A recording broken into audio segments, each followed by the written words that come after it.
నమస్తే, welcome to CM today. నేను మీ మధు. ప్రధాని నరేంద్ర మోడీ ఏపీ పర్యటన షెడ్యూల్ ఖరారైనట్టే తెలుస్తోంది. ఈ నెల 16న మోడీ కర్నూలు జిల్లాలో పర్యటించనున్నారంట.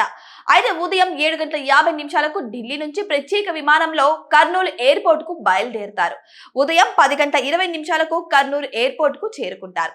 అనంతరం ఆయన 11:10 రోడ్డు మార్గంలో శ్రీశైలం బ్రహ్మరాంబ గెస్ట్ హౌస్ కు వెళ్లనున్నట్టు తెలుస్తోంది.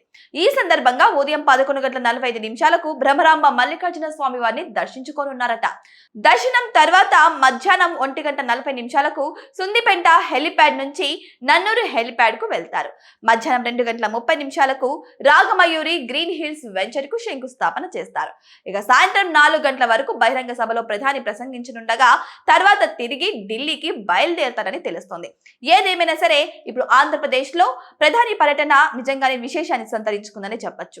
మరి వివిధ రాష్ట్రాలు కూడా ఈ విషయం గురించి చర్చించుకుంటున్నాయి. మరి వెయిట్ చేసి చూద్దాం ప్రధాని రాకతో మరి తెలుగువారి తలరాత మారుతుందా లేదా అని.